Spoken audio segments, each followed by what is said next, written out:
ऐसा राजा जिसने ठाकुर जी की दिल से सेवा की, राजा नहीं सेवक था। क्या आप राजा मानसिंह की भक्ति को जानते हैं? जैसे कि मीराबाई जी की भक्ति थी, उनकी अलग ही भक्ति थी, उनको सभी जानते हैं। पर राजा मानसिंह ऐसी हस्ती हैं जो बहुत कम लोग जानते हैं, और जानते भी हैं तो पूरा नहीं जानते। तो आइए जानते हैं इस वीडियो में कि उनकी भक्ति का राज क्या था और उनके इतिहास में उन्हें किस तरीके से जाना जाता है। तो इसी के लिए ये वीडियो है। तो नमस्कार दोस्तों, स्वागत है आपका मेरे channel Vasu tips and other tips में। कैसे हैं आप सभी? आशा करते हैं अपने घरों में स्वस्थ और खुश और खुशहाल जीवन जी रहे होंगे। तो राजा मान सिंह आमेर जयपुर के राजपाट संभाला करते थे और वहाँ के प्रसिद्ध राजा थे। उनका राज्य काल बहुत ही अच्छा था, वहाँ की प्रजा उन्हें बहुत ही पसंद करती थी, उनके प्रिय राजा हुआ करते थे वो। और उनका जो राजपाट जो था वो, और उनका राजपाट का कार्यकाल तो उनके प्रजा में प्रसिद्ध था ही, पर एक बात के लिए विशेष रूप से प्रसिद्ध थे, क्योंकि वो कृष्ण भक्ति में इतने लीन रह करते थे और इतना सर्वोपरि उन्हें ही रखते थे। और हर चीज़ में वो यही कहते थे, मैं जो कुछ हूँ, मेरा राज्य, मेरा साम्राज्य, मेरी प्रजा, मेरा परिवार, मेरा महल, मेरा सब कुछ उन्हीं की वजह से, उनकी बदौलत हूँ मैं। और बहुत ही उनको सर्वप्रथम रखते थे, सर्वोपरि सिर्फ कृष्ण ही उनके जीवन में थे। लड्डू गोपाल जी और जितने भी नाम है हमारे कान्हा जी के, सिर्फ उनके लिए ही सब कुछ था वो। तो राजा जी ने वो इतना मतलब उनके लिए प्रेम भक्ति में लीन थे प्रभु जी की, कि उन्होंने वृंदावन में गोविंद जो मंदिर है, गोविंद नाम से जो मंदिर है, वो उन्होंने खुद निर्माण करवाया था अपने राज्यपाट में, राज्यकाल में। और उसके लिए भी उनको यही कहा जाता था, हरिवंश के सेवादार हैं राजा मानसिंह, और जो है प्रभु लड्डू गोपाल जी के दास हैं। तो इसीलिए उनको इस नाम से भी प्रसिद्धि मिली थी। तो यही उनका जो मेन जो मोटिव था, सिर्फ प्रभु जी की सेवा भाव में लीन रहना और निस्वार्थ सेवा करना। और सारी सब कुछ राजा प्रजा होने के साथ साथ, नौकर चाकर होने के साथ बावजूद भी वो खुद सारे काम उनके किया करते थे। और प्रजा को भी वो बहुत अपने जो है परिवार का सदस्य ही मानते थे बहुत। इसलिए जो है प्रजा बहुत प्रसन्न रहती थी अपने राजा से, राजा मान सिंह से, कि वो हमारे लिए इतना कुछ करते हैं, सोचते हैं।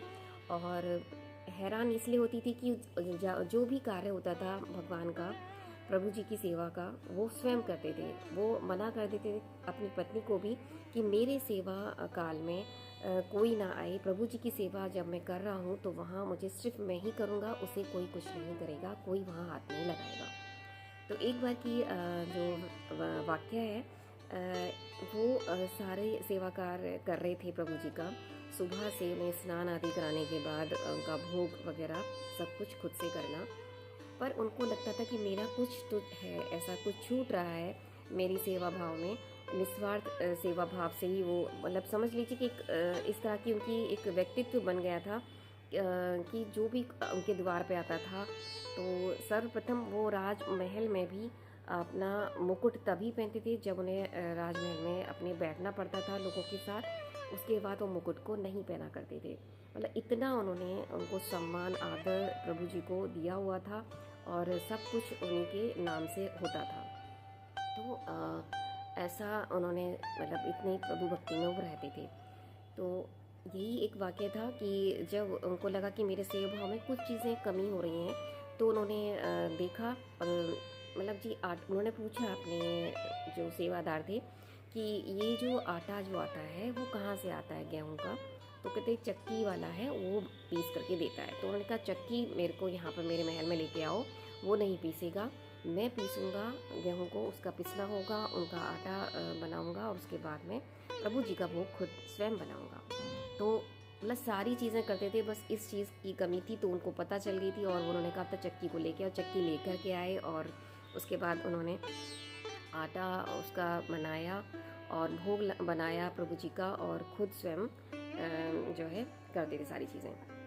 तो उनकी इस तरह की सेवा भाव जो भक्ति उनका था भाव, उससे प्रसन्न होकर प्रभु जी उन्हें दर्शन देते हैं। और जब दर्शन देते हैं तो वो बोलते हैं कि अरे प्रभु जी, आप मेरे काम में विघ्न मत डालो, मुझे पहले अपना मेरा काम करने दो। मुझे आपका, मैं चक्की से आटा पीस रहा हूँ गेहूँ का, तो मुझे करने दो, फिर मैं भोग बनाऊँगा। अभी भोग बनाने का समय है, भोग नहीं बना है।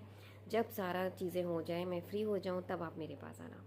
तो इस तरह की वो भावना उन्होंने रखी थी प्रभु जी के सामने। तो प्रभु जी भी आश्चर्य कर गए और तो बोले ठीक है। फिर एक ऐसा ही था कि जब वो चक्की पर आटा पीस रहे थे, तो वो उन्होंने सोचा प्रभु जी ने कि मैं अगर सामने से आऊँगा तो गुस्सा हो जाएगा, मेरे को डांटेगा।